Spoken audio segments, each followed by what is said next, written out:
Orang asli kulit hitam memiliki cara hidup yang unik. Mereka melapisi tubuh orang kulit putih dengan lumpur.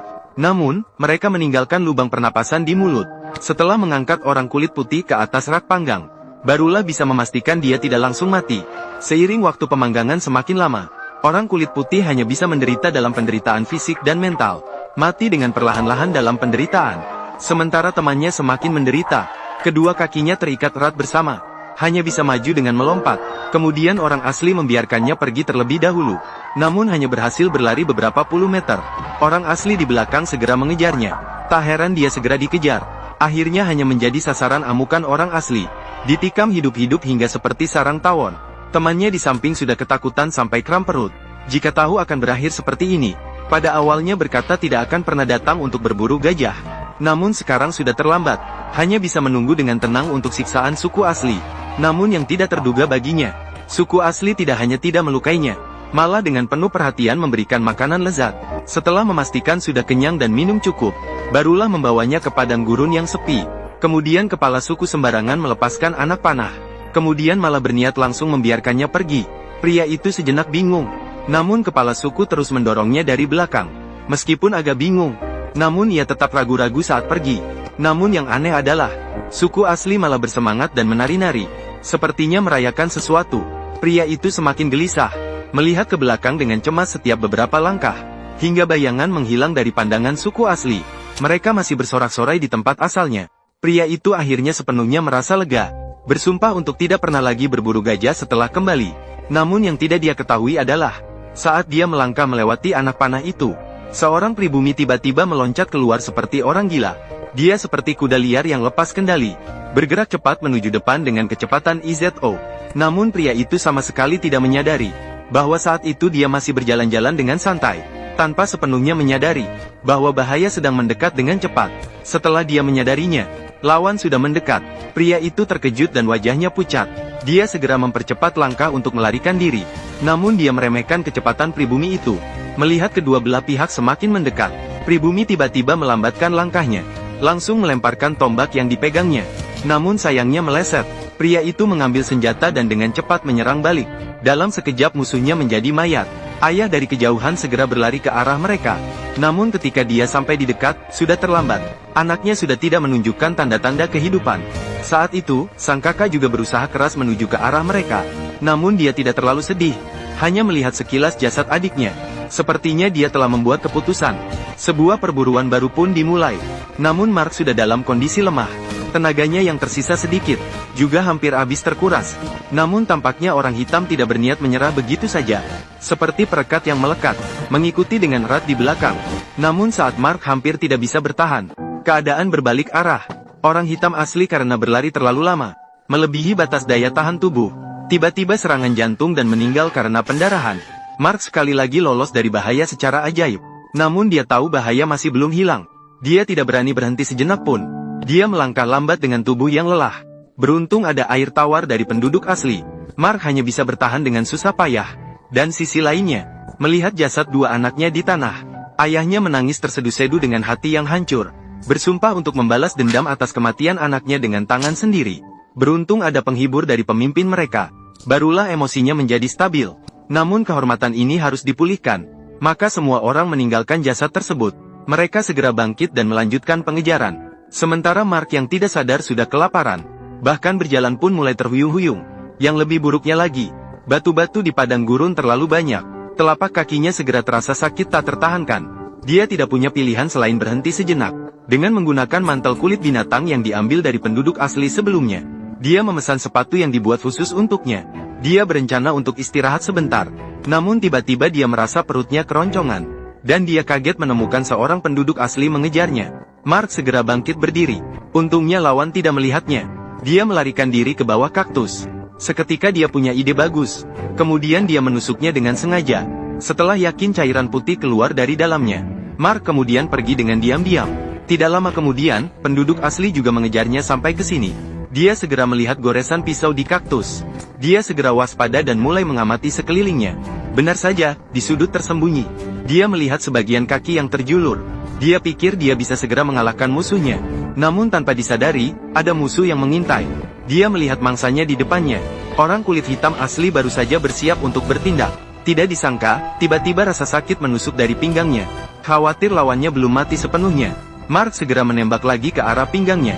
Setelah semua ini selesai, namun dia sama sekali tidak senang.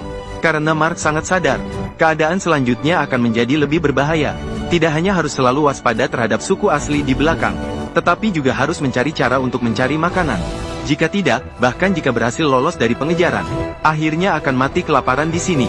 Namun dia sama sekali tidak memiliki pengalaman bertahan hidup di alam liar. Akhirnya menemukan siput besar dengan susah payah. Namun begitu masuk ke mulutnya, ia dikalahkan oleh rasa unik itu. Tidak hanya tidak mengisi energi sedikit pun, malah memuntahkan isi perutnya. Mark terus tidur dengan perut lapar, bergelung di tanah dan tertidur.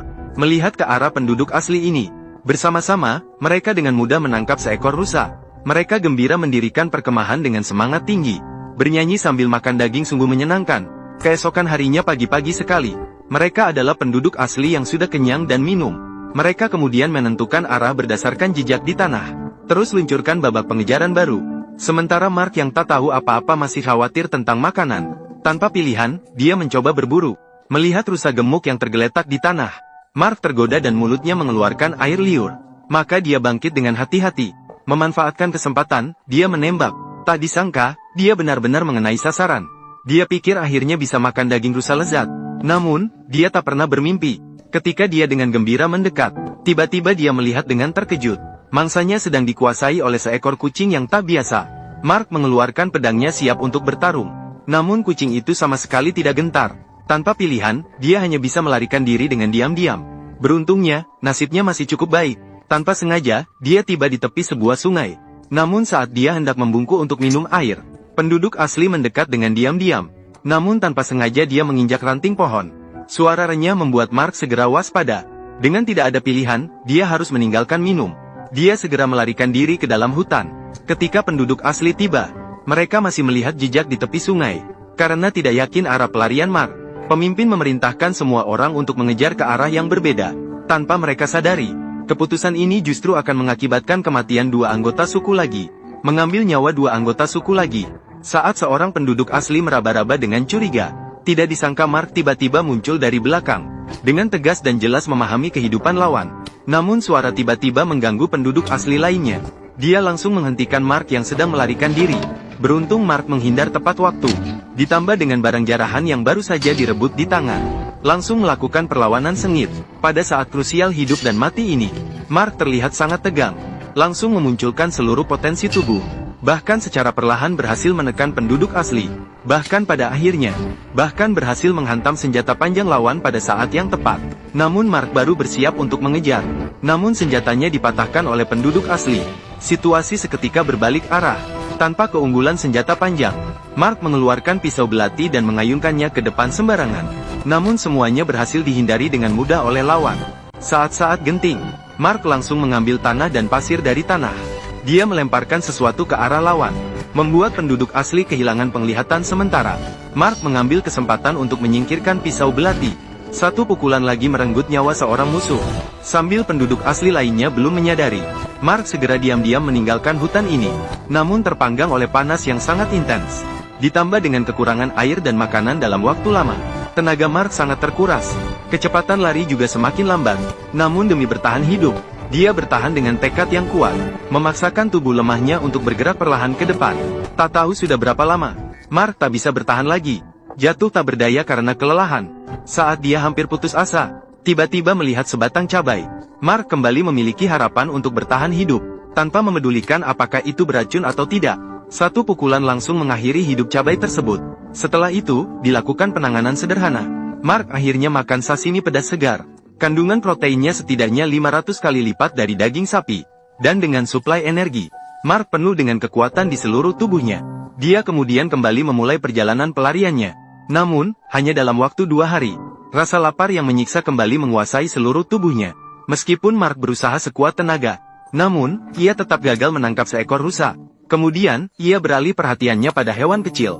Namun bahkan hewan kecil di tanah, sepertinya menentangnya, tidak mau bekerja sama-sama sekali. Akhirnya, sibuk sepanjang hari tanpa hasil. Tidak ada pilihan selain melanjutkan ke depan. Untungnya, hari itu ia menemukan kejutan. Di depan, sebuah perkumpulan suku hitam sedang berlangsung. Maka Mark diam-diam mendekat. Namun ia tidak melakukan apa-apa. Hanya diam-diam mengamati dari balik pohon. Melihat daging panggang yang harum di tanah. Dia tergoda dan mulai menelan ludah. Namun lawan mereka banyak dan kuat. Ditambah lagi penduduk asli biasanya tidak ramah terhadap orang asing. Mark hanya bisa bersembunyi di samping dan mengamati. Begitu terus hingga larut malam. Saat penduduk asli tertidur, dia masuk dengan diam-diam. Berhasil mencuri 2 tusuk daging panggang. Namun ketika bangun keesokan harinya, Mark terkejut menemukan penduduk asli di depan diserang tiba-tiba oleh musuh. Namun karena mereka mengadakan pesta semalam, penduduk asli belum bangun dari mabuknya. Musuh berhasil memanfaatkan kesempatan ini, menjadi tawanan mereka.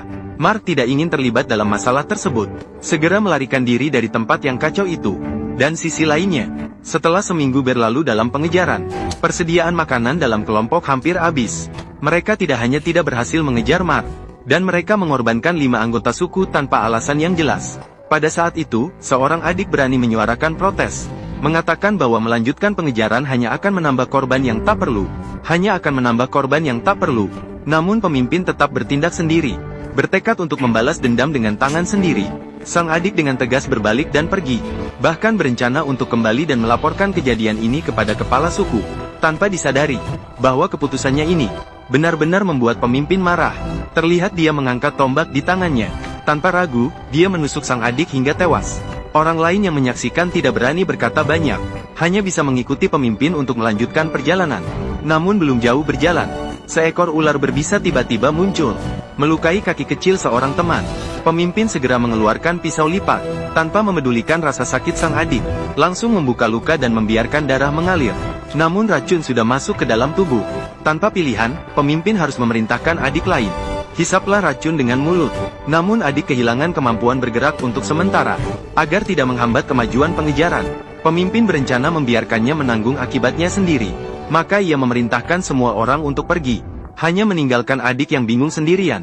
Namun yang tidak mereka ketahui adalah, saat itu Mark sudah melarikan diri ke wilayah orang kulit putih.